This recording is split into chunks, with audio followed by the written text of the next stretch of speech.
કેમ છો મિત્ર? મજામાં? તો સુપ્રભાત આદરણીય આચાર્ય અને શિક્ષકગણ તથા મારા વાલા વિદ્યાર્થી મિત્રો, સૌપ્રથમ હું અમારું પરિચય આપી દઉં. મારું નામ છે રાહિલ ભાવસાર અને હું ને આજે મારા મિત્રો આવ્યા છે જય જલારામ હોમિયોપેથિક મેડિકલ કોલેજમાંથી, જે આવેલી છે મોરવા રેણા. અને આજે અમે એકત્રિત એટલે થયા છે કેમ કે આજે વિશ્વ આરોગ્ય દિવસ, જે વર્લ્ડ હેલ્થ ડે હોય છે, એને ઉજવવામાં આવતું હોય છે.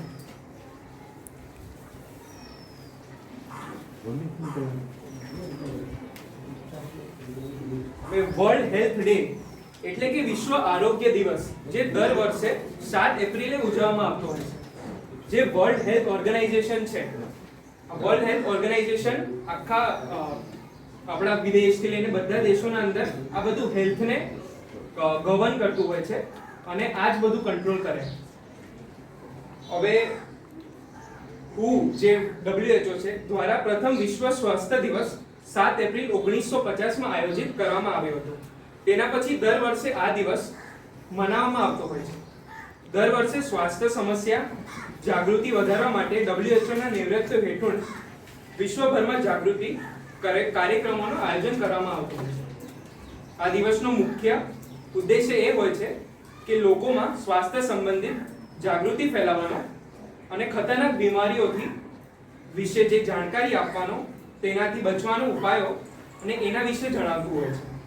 આપણે એક જાગૃત નાગરિક હોવાના નાતે સ્વયંથી સંકલ્પ કરવો જોઈએ. અમે પણ સ્વસ્થ રહીએ અને દેશને પણ સ્વસ્થ રાખીએ. હવે આ વર્ષે WHO એ આપણને જે સ્લોગન આપ્યો છે એ છે my health is my right, કે મારું સ્વાસ્થ્ય એ મારું અધિકાર છે. હવે તમને શું એ ખબર છે કે સ્વાસ્થ્ય હોય શું? સ્વાસ્થ્ય એટલે સંપૂર્ણ શારીરિક, માનસિક અને સામાજિક સુખ કરીની સ્થિતિ અને માત્ર રોગની ગેરહાજરી નથી. હવે તમને શારીરિક સ્વસ્થતા વિશે માહિતી આપવા હું મારી કોલીગ ચેશાને બોલાવીશ.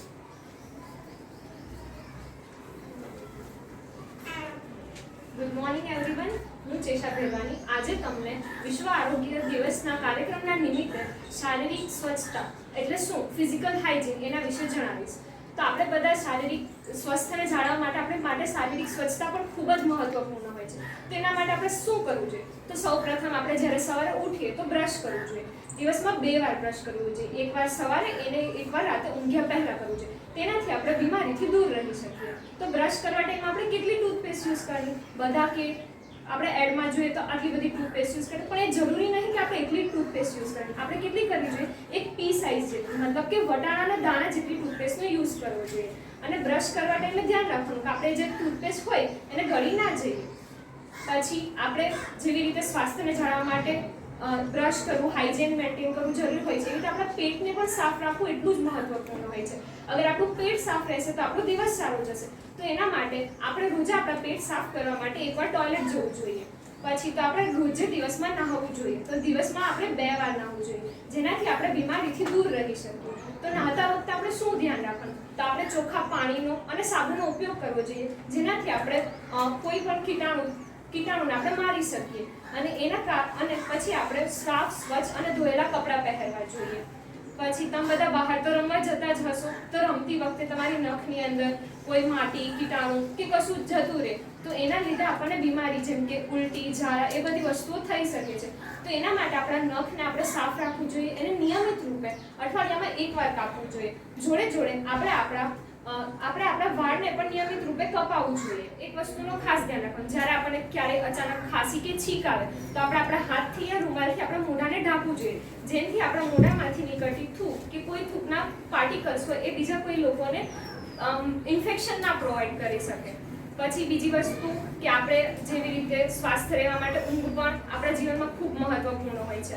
તો આપણે રમવા જઈએ, કશું બી કરીએ, પણ તો બી આપણે દિવસમાં 8 કલાકની તો ઊંઘ લેવી જ જોઈએ, જેનાથી આપણે આપણા માઇન્ડને પણ શાંત રાખી શકીએ અને આપણને એ ઊંઘના લીધે કાર્ય કરવામાં વધારે જાગૃતતા આવે અને આપણે એ કાર્યને બહુ સારી રીતે કરી શકીએ.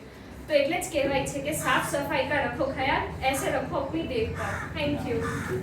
તો હવે હું મારી કોલીગ હેતવી પનારાને બોલાવીશ, જે તમને પૌષ્ટિક આહારના વિશે બોલશે.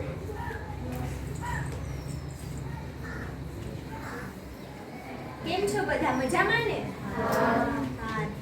તો તમને ખબર છે ગઈકાલે વર્લ્ડ હેલ્થ ડે એટલે કે વિશ્વ આરોગ્ય દિવસ હતો. તો આજે આપણે તેનો કાર્યક્રમ રાખ્યો છે કે જેમાં આપણે પૌષ્ટિક આહાર પણ એટલો જ જરૂરી છે આપણા સ્વાસ્થ્યને જાળવવા માટે.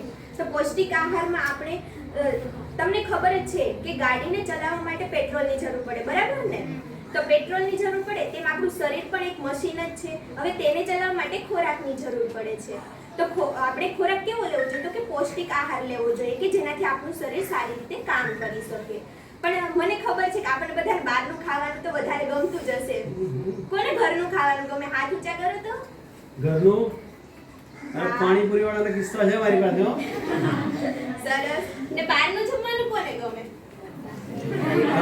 મને બહારનું ગમે છે. કેમ કે એમાં કેવું હોય કે બહુ બધા સ્વાદ હોય, સારું સારું આપણને લાગે કે બહારનું કેટલું મસાલેદાર ખાવાનું હોય, બધાને ગમે છે. જેમ કે પિઝા છે, બર્ગર છે, પાણીપુરી છે, આપણને બધાને ભાવતી જ હોય છે. પણ તમને ખબર છે કે એમાં બહુ બધા નુકસાનો પણ જોવા મળે છે? કેટલા બધા આપણે ખાઈએ તો આપણે પેટમાં દુખે, પછી ઝાડા ઉલટી થાય, ફૂડ પોઈઝનિંગના કેસ જોવા મળે છે, સાથે તાવ આવો એવી સમસ્યાઓ પણ જોવા મળતી હોય છે. તો આપણે છે ને જંક ફૂડ છે કે જે આપણને ખબર પેકેટમાં મળતું હોય છે કે જેને વધારે જંક ફૂડ એટલે કે કુરકુરિયા છે, વેફર છે, પછી કોલ્ડ ડ્રિંક્સ છે, ચોકલેટ્સ છે કે જેને સંગ્રહ કરવા માટે પ્રિઝર્વેટિવ્સનો યુઝ કરવામાં આવતો હોય છે.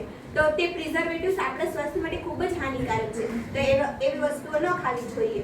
બને ત્યાં સુધી તેને અવોઇડ કરવી જોઈએ. એ પેકેટ્સ તો ખાસ ન ખાવા જોઈએ, બરાબર? હવે મેં ક્યારની કહું છું પૌષ્ટિક આહાર. તો પૌષ્ટિક આહારમાં આપણે કેનો સમાવેશ કરી શકીએ? કોઈને ખબર છે પૌષ્ટિક આહાર શું છે? Anybody idea? શું ખાવું એ સારું કહેવાય? સારું શું ખાવું જોઈએ આપણે? કઠોળ, શાકભાજી અને ફ્રેશ ખાવાનું. હા, બરાબર, સરસ. જો આપણે પૌષ્ટિક આહારમાં લીલા શાકભાજી છે, પછી તાજા ફળો છે, પછી મમ્મી જે વસ્તુ ઘરે બનાવીને આપણને આપે એ બધી જ વસ્તુ આપણે પૌષ્ટિક આહારમાં લઈ શકીએ. દાળ ભાત છે, અનાજ છે, કઠોળ છે, એ બધી જ વસ્તુ આપણે પૌષ્ટિક આહારમાં લઈ શકીએ. તો આપણે એ વસ્તુ ખાવી જોઈએ કેમ કે ફળ અને શાકભાજીમાં ખૂબ જ વધારે પ્રમાણમાં વિટામિન, પ્રોટીન્સ અને ન્યુટ્રિયન્ટ્સ આવેલા હોય છે જે આપણા બોડીની શારીરિક ગ્રોથ માટે ખૂબ જ જરૂરી છે. સાથે સાથે તે આપણી ઇમ્યુનિટી એટલે કે રોગ પ્રતિકારક શક્તિને પણ વધારે છે. એટલે આપણે આ બધી વસ્તુઓ ખાવી જોઈએ. સાથે તો કે પૌષ્ટિક આહાર આપણે ખાઈએ, બરાબર? હવે આપણે એનો ઉપયોગ કઈ રીતે કરશું? તો કે ફળ અને શાકભાજી આપણે બજારમાંથી લાવીએ કંઈ પણ તો આપણે એને વ્યવસ્થિત ધોઈને ખાવા જોઈએ. ડાયરેક્ટ જ નહીં ખાઈ લેવાના. મમ્મી લઈને આવે એટલે ડાયરેક્ટલી ખાવા બેસી જાય. પહેલા એને ધોવાનું, પછી એનો ઉપયોગ કરવાનો. કેમ કે એમાં બહુ બધા કીટાણુઓ હોય છે જે આપણા માટે ખૂબ જ હાનિકારક હોય છે. તેને ધોઈને ઉપયોગ કરવો જોઈએ. કોઈ ખોરાક બનાવવામાં આવે તો તેને આપણે તે બનાવીએ પછી તો કે એને ઢાંકીને રાખવો જોઈએ. કેમ કે આપણા આસપાસ કેવું તો કે બહુ બધા મચ્છર, માખી એવા ઉપદ્રવ્યો આવેલા હોય છે તો તેના સંપર્કમાં ન આવે એટલા માટે હંમેશા એને ઢાંકીને રાખવું જોઈએ. સાથે સાથે તો કે વાસી ખોરાક કોઈ દિવસ ન ખાવો જોઈએ કેમ કે એ આપણા સ્વાસ્થ્ય માટે ખૂબ જ હાનિકારક છે. તે આપણને બીમાર પાડી શકે છે. એટલે હવે આ તો વાત થઈ પૌષ્ટિક આહાર. તો એમાં છે ને મેઇન તો દૂધનો પણ સમાવેશ કરવામાં આવે છે. દૂધ ખૂબ જ અગત્યનું છે. દૂધ નાના બાળકોથી લઈને મોટા સુધી બધાને 1 ગ્લાસ દૂધ તો પીવું જ જોઈએ રોજે માટે. અને દૂધમાં શું હોય તો કે પ્રોટીન્સ, મોટા ભાગના પ્રોટીન્સ છે ને દૂધમાં સમાવેશ થતો હોય છે. અને પ્રોટીનની સાથે સાથે તો કે તેમાં કેલ્શિયમ પણ આવેલું હોય છે. અને કેલ્શિયમ તો કે આપણા હાડકા માટે ખૂબ જ જરૂરી છે અને તે આપણા હાડકાને મજબૂત બનાવે છે, બરાબર? તો તે આપણે દૂધ પીએ તો આપણા માટે ખૂબ જ સારું છે.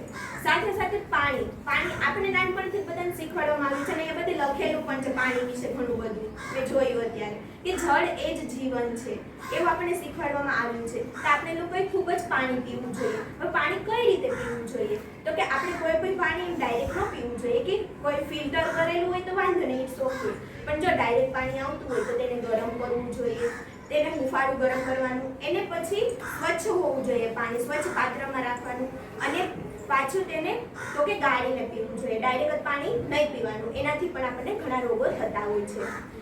સાથે સાથે તો કે આપણે બધી જ વસ્તુ ખાતા હોય પીતા હોય તો આપણે છે ને હાથ ધોવાનું હંમેશા એક ટેવ પાડવાની. કોઈ બી વસ્તુ આપણે મોઢામાં નાખીએ ને એને પહેલા હાથ ધોવાના, ડાયરેક્ટ કોઈ પણ વસ્તુ મોઢામાં નહીં નાખવાની. બરાબર? તો હવે તમને સમજ તો પડી ગઈ હશે ને કે આપણે કઈ રીતે ખાવું જોઈએ, પીવું જોઈએ, શું આપણા માટે યોગ્ય છે, શું નથી. અને ડોક્ટરો પણ કહેતા જ હોય છે ને કે આપણે ઘરનું ખાવાનું ખાવું જોઈએ, બહારનું ન ખાવું જોઈએ.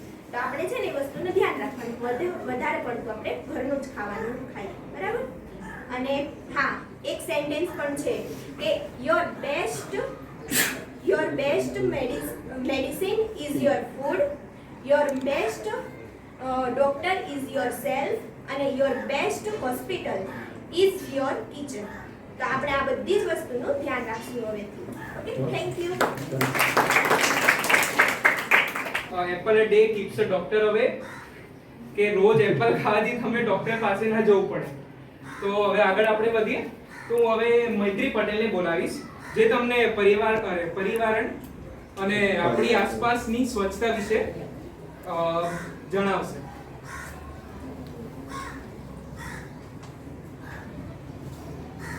જય શ્રી કૃષ્ણ.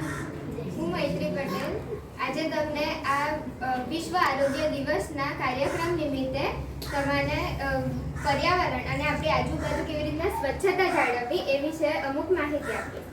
તો તમને ખ્યાલ છે આપણા વિશ્વમાં દર વર્ષે લગભગ 13 મિલિયન લોકોની મૃત્યુ થાય છે, જે કે ન થવી જોઈએ. આપણે એને ટાળી શકીએ છીએ, પણ આપણી જ અમુક કરણીના લીધે મૃત્યુ પામે છે.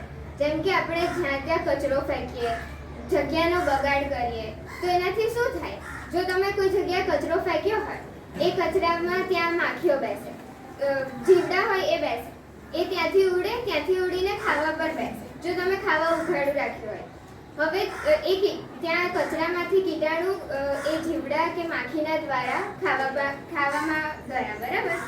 હવે એ ખાવા જ્યારે તમે ખાઓ તો તમારા શરીરમાં એ પ્રવેશે અને તમને બીમાર કરે. બીમારીમાં ઘણી બધી બીમારીઓ હોય છે અને સૌથી મોટું કોમન વસ્તુ છે કે ફૂડ પોઈઝનિંગ, કે જેમાં ઝાડા, ઉલટી, તાવ એવા લક્ષણો જોવા મળે છે. હવે પર્યાવરણ, તો મેં તમારી સ્કૂલમાં જોયું કે તમે ખૂબ જ ખ્યાલ રાખ્યો છે અને બહુ જ સરસ ગ્રીનરી છે, બહુ જ ઝાડ વાવેલા છે. બરાબર? આપણું પર્યાવરણમાં શું આવે? એટલા ઝાડપાન નથી. સૌથી પહેલું આપણું ઘર પણ એક એમાં જ આવે છે. તો પર્યાવરણમાં આપણું ઘર, આપણું ગામ, આપણું દેશ, આપણું વિશ્વ બધું જ આવે છે. માટે આપણે સ્વચ્છતાની શરૂઆત આપણા ઘરથી કરવી જોઈએ. તો ઘરમાં સારી રીતે કચરો વાળવો જોઈએ. કચરો જેમ તેમ નહીં, પણ કચરાપેટીમાં નાખવો જોઈએ. ઘરમાં ફિનાઇલના ચોખ્ખા પોતા કરવા જોઈએ. ચપ્પલ આમ તેમ પહેરીને ન ફરવા જોઈએ, જેથી કે બહારની જે બીમારીઓ છે એ ઘરમાં આવવાથી અટકાવી શકાય.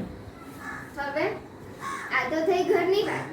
હવે ગામડું હોય તો ત્યાં આગળ નદી ને નહેરની વાત તો આવે જ. હવે આપણે જોઈએ છે કે અમુક જગ્યાએ એવું હોય કે જ્યાં લોકો નદીમાં કપડાં ધોતા હોય યા તો ઢોરોને નવડાવતા હોય, તો એનાથી શું થાય? એ જે ગંદકી છે, જે કીટાણુ હોય એના અંદર, તે પાણીમાં જાય. એવું પાણી જો આપણે ઉપયોગમાં લાવીએ તો આપણે બીમાર પડીએ. માટે એનું પણ ખાસ ધ્યાન રાખવું જોઈએ. પછી આપણા ત્યાં ઢોર ઢાંકર તો હોય, હવે એનું જે મળમૂત્ર છે તેનો બરાબર રીતે નિકાલ થાય અને એ જ્યાં ત્યાં ન ફેલાય એનું પણ આપણે ખાસ ધ્યાન રાખવું જોઈએ. અને જો એને એક ખાડામાં એકત્રિત કરી એને વર્ષના અંતે ઉપયોગ કરવામાં આવે તો એ ખાદ્ય તરીકે પણ ઉપયોગ કરી શકાય. હવે આ તો થઈ બધી ગામ ને એના રિલેટેડની વાત. હવે આપણે શહેરમાં જઈએ તો ઇન્ડસ્ટ્રી છે, મોટી મોટી ફેક્ટરીઓ છે, એ આપણે જોઈએ. બરાબર? એના અંદર કેટલાક અમુક દૂષિત ગેસ હોય છે કે જે એ લોકો હવામાં ડાયરેક્ટ છોડી દે છે. એનાથી શું થાય? તો જે તમારું ઓઝોન સ્તર હોય આપણી ધરતીનું, એમાં ઘટાડો થાય, જેથી કે જે હાનિકારક કિરણો જે સ્પેસમાંથી આવે છે એ આપણા અર્થને અફેક્ટ કરે, જેની લીધે આપણી સ્કિન અને આપણી બોડી પર આડઅસર થાય છે. હવે આપણે વાત કરીએ આપણી આદતોની, કે આપણે કોઈ વાર આવી રીતના મળવા જઈએ તો આપણે નોર્મલી કોઈને મળીએ તો શું કરીએ? હાથ મળાઈએ યા ગળે મળીએ. બરાબર? તો આપણે એમાં આ તો કરીએ એનાથી આપણે શું થાય, સંક્રમિત લોકોના સંપર્કમાં આપણે આવીએ. આપણે બહુ જ સારું એક્ઝામ્પલ હમણાં છે, આપણે કોરોનામાં જોયું, બરાબર? બધા કહેતા હતા કે હાથ નહીં મળાવવાનો, હેન્ડશેક નહીં કરવાનો. આપણા મોદી સાહેબે કીધું કે આપણે નમસ્તે કરીને વાત કરવી જોઈએ. તે આપણી સંસ્કૃતિ છે કે આપણે નમસ્તે કરીને વાત કરીએ. આપણી સંસ્કૃતિમાં છે ને દરેક વસ્તુના માટે એક ઇમ્પોર્ટન્સ હોય છે, એનું એક હેતુ હોય છે બધી વસ્તુ કરવા માટે. તો નમસ્તે કરવાનું પણ એક કારણ છે કે તમે આવી જે સંક્રમિત બીમારીઓ હોય એના સંક્રમણથી બચી શકો. એ બહુ જ સારી વસ્તુ છે ને આપણે એ આદતોને અપનાવવી જોઈએ. માટે એટલે જ કહેવાય છે કે પર્યાવરણ કા રખો ખ્યાલ, સ્વસ્થ જીવન કા હે સવાલ. Thank you. નમસ્કાર વિદ્યાર્થી મિત્રો, હું અનિશ પટેલ આપ સૌને શારીરિક સ્વાસ્થ્ય અને માનસિક સ્વાસ્થ્ય વિશે માહિતી પૂરી પાડીશ. મિત્રો, આપણે શારીરિક સ્વાસ્થ્ય અને માનસિક સ્વાસ્થ્ય એટલું જ જરૂરી છે જેની શારીરિક સ્વચ્છતા અને પર્યાવરણની સ્વચ્છતા જરૂરી છે. આપણા વેદો પુરાણોમાં પણ યોગનો ઉલ્લેખ કરવામાં આવ્યો છે, જેમ કે રાજયોગ, બાલ યોગ, હઠ યોગ વગેરે. તો આમાંથી કેટલા લોકો રોજ સવારે યોગા અને કસરત કરે છે? સ્કૂલમાં પ્રાણાયામ ઘેર એક પણ નહીં કરતા. ઘેર કરું છું. હા, સરસ. આપણે રોજ સવારે ઉઠીને 15 મિનિટ જેટલું યોગ અને કસરત રોજ કરવી જોઈએ. શું તમને એનાથી થતા ફાયદાઓ વિશે ખબર છે? જેમ કે જમ્યા પછી વજ્રાસન કરવાથી પાચન શક્તિ વધે છે, સૂર્ય નમસ્કાર કરવાથી લોહીનો પ્રવાહ વધે છે, રુધિરાભિસરણ તંત્ર સારું થાય છે, વજનમાં ઘટાડો થાય છે અને યાદશક્તિમાં પણ વધારો જોવા મળે છે. આ તો થઈ શારીરિક સ્વાસ્થ્ય, પણ માનસિક સ્વાસ્થ્યની વાત બી કરવી પડે આપણે. તો માનસિક સ્વાસ્થ્ય માટે તમે શું કરો છો? તો કોઈ ધ્યાન કેન્દ્રિત કરે છે, મેડિટેશન જેને કહેવાય, પ્રાણાયામ. તો આપણે મેડિટેશન પણ રોજ કરવું જોઈએ. ધ્યાન આપણે પ્રાર્થનામાં જો યોગિક ક્રિયા કરીએ એમાં ધ્યાન હોય છે. તો ધ્યાનમાં શું કરો? ધ્યાન કરવાનું થાય ત્યારે કેવો ઓર્ડર આપો છો? એકવાર ઓર્ડર આપીને કહી શકો છો.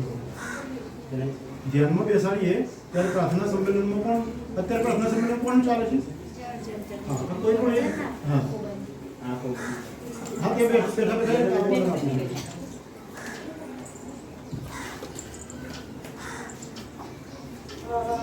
અમે પ્રાર્થનામાં યોગિક ક્રિયા કરાવીએ એના ઓર્ડર એ રીતે આપીએ કે પહેલાં તો જ્ઞાન મુદ્રામાં બેસી જવાનું, પછી આંખો બંધ અને શરીર સીધું અને ઊંડા શ્વાસ કરવાનો. તો આ રીતના કરવાથી આપણા મગજની અંદર લોહીનો પ્રવાહ વધે છે, જેનાથી એકાગ્રતા અને માનસિક સ્વસ્થતા પણ જળવાઈ રહેતી હોય છે.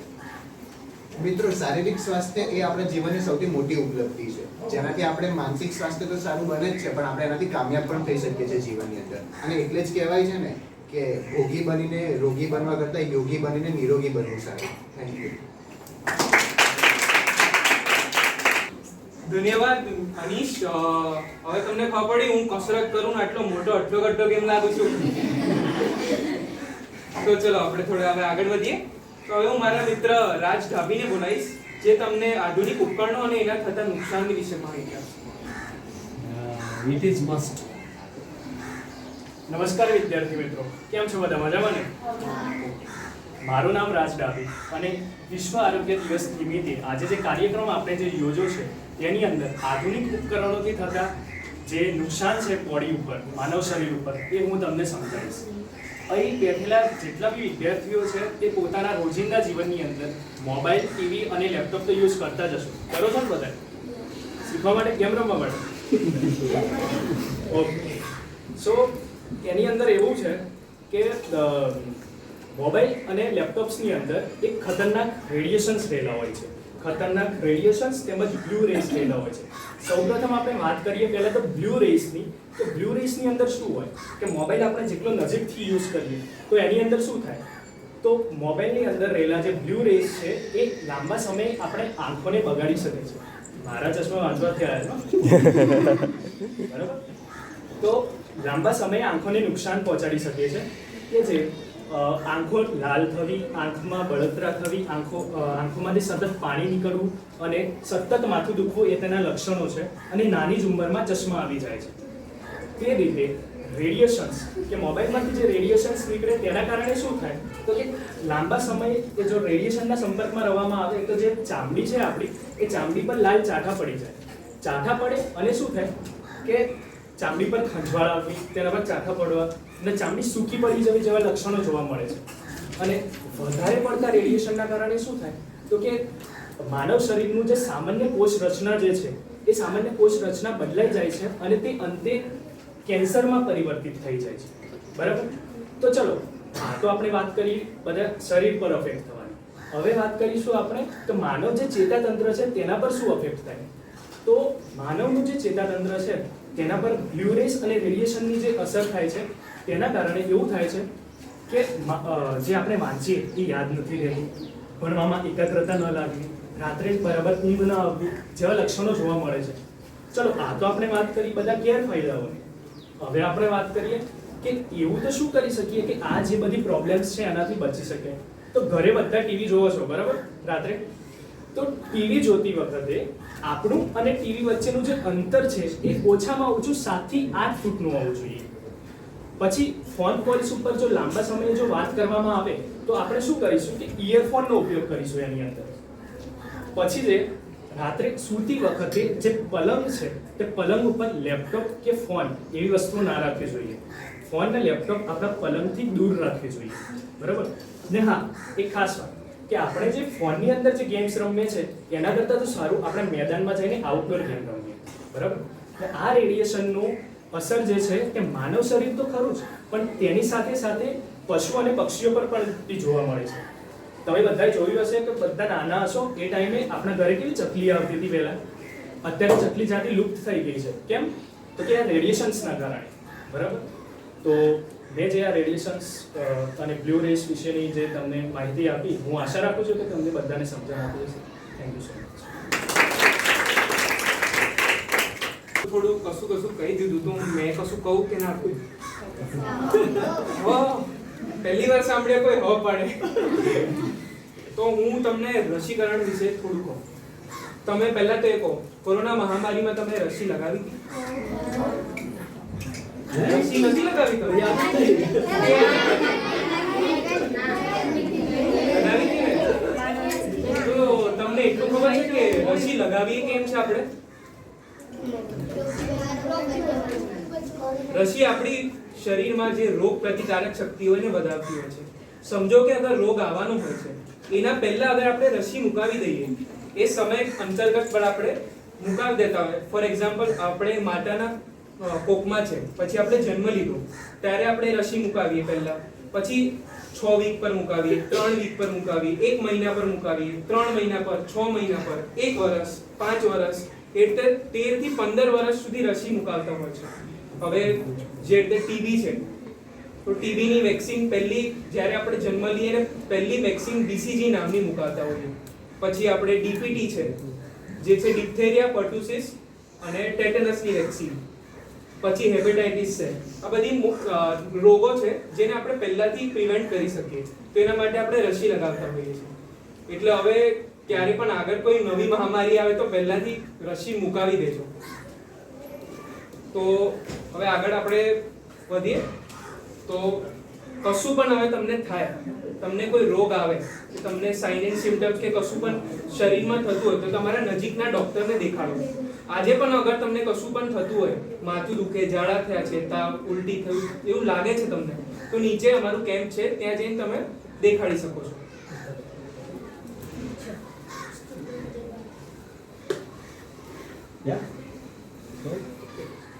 તો અમે એક નાની કવિતા બોલશું, તમે અમારા જોડે રિપીટ કરજો ખાલી. જેને શાકભાજી વાલી તેના મોઢે હંમેશા લાલી, જેને શાકભાજી વાલી તેના મોઢે હંમેશા લાલી, જેને ઘેર તુલસીની ગાય તેને ઘેર કોઈ રોગ ન જાય, જેને ઘેર તુલસીની ગાય તેને ઘેર કોઈ રોગ ન જાય, બીટ અને ગાજર તંદુરસ્તી હાજર, બીટ અને ગાજર તંદુરસ્તી હાજર, પાઉં અને પીઝા એ નર્કના છે વિઝા.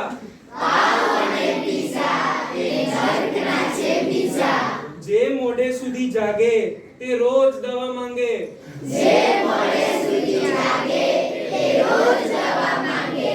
જેનો જાડો સાફ તેના બધા રોગ માફ.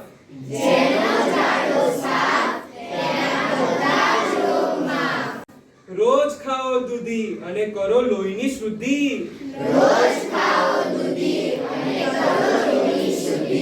બર્ગર એટલે બરબાદીનું ઘર. જે ખાય ટામેટા કારેલા ને કાકડી તેની તબિયત રહે ફાફડી.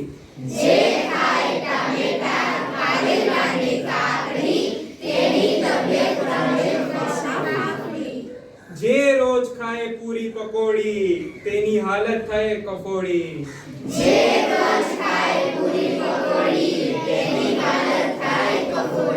બીડી તમાકુ ને ગુટકા લાગે બીમારીના ઝટકા.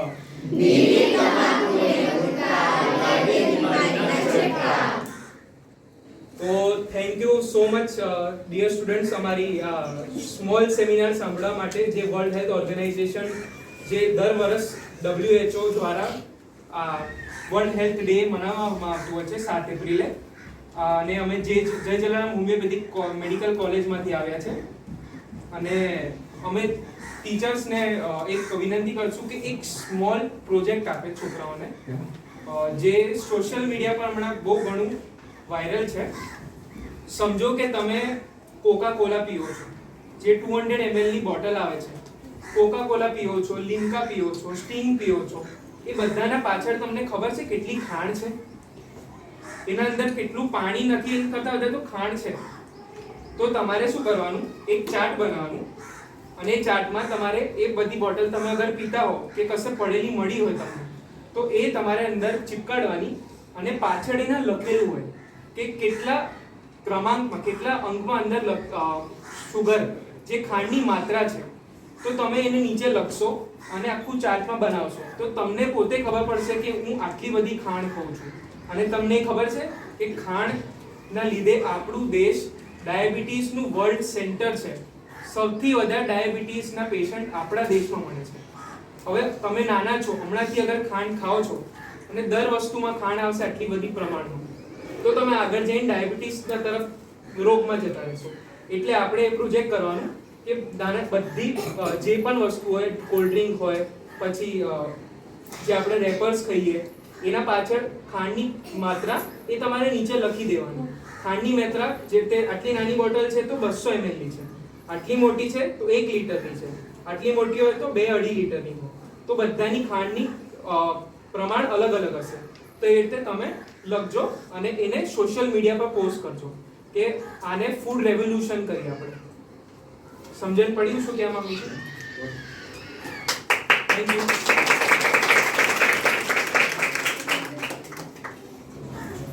तो ठीक है, आपको समझ में आया? वेरी गुड, बहुत अच्छा. तो इसके अलावा और एक इम्पोर्टेंट पॉइंट है, ठीक है. ये आपको फूड के बारे में पता चला, मोबाइल यूज़ नहीं करना है इसके बारे में आपको पता चला, योगा करना चाहिए अपने शरीर के लिए. जैसे हम अपने शरीर की केयर कर रहे हैं, उसी तरह हमें हमारे फैमिली की भी केयर करनी है, बराबर. इसके अलावा एज अ फीमेल या फिर एज अ स्त्री बोल के और एक हमारी केयर करनी पड़ती है, इम्पोर्टेंट केयर होती है, दैट इज मासिक पाली के टाइम पे जो भी हमें केयर करना है वो उसकी जानकारी हमें होना बहुत ज़रूरी है, बराबर. तो जो भी आप मासिक पाली के टाइम पे जो आप क्लॉथ यूज़ करते हैं या फिर आप जो पैड यूज़ करते हैं उसका प्रॉपर डिस्पोजल होना चाहिए. देखो, ये शर्माने की बात नहीं है और ना ही किसी से छुपाने की बात है. ये हमारे शरीर का एक पार्ट है जो ऑलरेडी इसके साइंस की पढ़ाई हो चुकी है, बस इसका अवेयरनेस नहीं है. हम बोलने के लिए हिचकिचाते हैं, ठीक है, हम डॉक्टर के सामने बोलने के लिए हिचकिचाते हैं, लेकिन इसकी हिचकिचाने की ज़रूरत नहीं है. क्योंकि अगर हर बात अगर आप डॉक्टर को बताएंगे तो शायद आपकी जो महावीरी के टाइम पे या फिर महावीरी के टाइम पे प्रॉपर हाइजीन न होने के कारण जो बीमारी होती है उसके बारे में डॉक्टर को पता चलेगा और वो आपको प्रॉपर ट्रीटमेंट देने का सोचेगा या फिर प्रॉपर आपको ट्रीटमेंट देगा। पर उसके लिए आपको पता होना चाहिए कि मैं हर एक कंप्लेंट जो भी आपको तकलीफ होती है वो आप डॉक्टर के सामने बताएं बिना हिचकिचाए, ठीक है। और जो भी आप क्लॉथ यूज़ करते हैं, जो भी आप प्रॉपर यूज़ करते हैं उसको प्रॉपर डिस्पोजल होना चाहिए। जो भी सैनिटरी पैड आते हैं तो उसको आप ऐसे ही थ्रो नहीं करना है, आपको उसको प्रॉपर पेपर में रैप करके फिर बाद में पॉलीथीन में रैप करके फिर बाद में डिस्पोज करना है, ठीक है। तो मुझे आशा है कि आप सबको ये पता चला है और आप इस सब की शुरुआत आप आपसे करोगे, बराबर। ये इतना मुश्किल तो है नहीं लेकिन नामुमकिन भी नहीं है। शुरुआत आज से करो क्योंकि कोशिश करने वालों की कभी हार नहीं होती,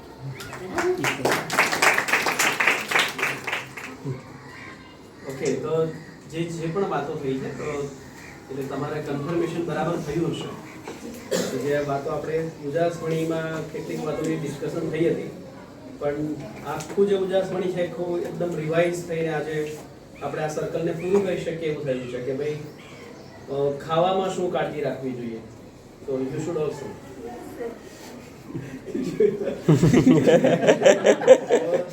અને દૂધવાળું વાક્ય તો મને એવું તો 3 વાર કહે કારણ કે કેટલાક લોકોને મારી વાત નહીં સમજાતી એટલે મેં કહ્યું કે ત્યારે બરાબર નહોતું સમજાયું, હવે જોઈએ છે કે હવે જો કોઈ દૂધ નહીં પીવે તો એ જ રીતે જે આપણી જે દિનચર્યા છે તો ડેઈલી રૂટીન વિશેની પણ વાત થઈ છે, તો યોગની પણ વાત થઈ, યોગ વિશે વનરાજ સાહેબ વાત કરતા હશે તો એ વખતે પણ વાત થઈ હશે। આપણે પ્રેક્ટિસિસ પણ કરાવીએ છીએ તો એની અંદર પણ આપણે કેટલું કરી શકીએ છીએ, કેવી રીતે કરી શકીએ છીએ। ગેજેટ્સ એક્સલન્ટ, અમારો બર્નિંગ ક્વેશ્ચન છે અત્યારનો, તો ગેજેટ્સનું સારી એટલે જો ફરીથી હજુ એટલે આજે તો ફિઝિકલ વાત કરી પણ ગેજેટ્સનું છે એ આપણી મેન્ટલ હેલ્થ પર પણ બહુ મોટી અસર થાય છે। વી બીકમ ચૂઝી કે મારે આ જ જોઈએ છે, મારે આ નથી જોઈતું, કારણ કે સેલફોન છે આપણને બરાબર એની આર્ટિફિશિયલ ઇન્ટેલિજન્સ એક્ઝેક્ટ એ જ આપે છે જે આપણે જોઈએ। તમને એવી ખબર પડી ગઈ છે યુટ્યુબ પર એકવાર પરપોટો જોઈ લીધો, પરપોટો કોમેડી, એટલે પછી બીજી વાર જેવું યુટ્યુબ ખોલે શું દેખાડે તમને પરપોટો, ખબર પડી ગઈ। તમે એકવાર મહેંદી કેવી રીતે મુકાય તો નિર્જલાનો ફોન ખોલીએ તો શું દેખાતો છે નિર્જલામાં મહેંદી ડિઝાઇનિંગ, તો એ એવું કરે છે આપણી સાથે કે આપણે એને છોડી ન શકીએ અને એ પછી આપણા જીવનમાં પણ આવે છે। એટલે ખાવું, રહેવું અને કેવી રીતે આખી વસ્તુઓને જોવાની, અને થેન્ક યુ મેમ, મતલબ એવી રીતે so they are bold enough to share the all the things. એ જે છે એ અમને ખબર છે, even we celebrate that the first monthly cycle, એ તો સારું છે। એ વસ્તુઓ જે તમને ઓછા લોકોને કહેવામાં આવે એનો કોઈ અર્થ નથી, કારણ કે વી આર કેપેબલ, આપણે કમ્ફર્ટેબલ છીએ, આપણને કોઈ એવું ટેબુઝ નથી લાગતું, પણ હજુ આપણા કેટલા બધા ગામની અંદર ને એ બધા સુધી આ મેસેજને જવા દેવો જોઈએ, કારણ કે તમે એકલા સ્વસ્થ રહેવાથી મેળ ખાશે નહીં। આપણે એકલા સ્વસ્થ રહીએ તો મેળ ન ખાય, આપણે બરાબર સ્વસ્થ છે, બાજુવાળો ખાંસી થશે પાછી મને થવાના ચાન્સીસ વધી જાય છે। આ બધા શેરિંગ કરી એટલે તમે જે રીતે સમય આપ્યો તો થેન્ક યુ।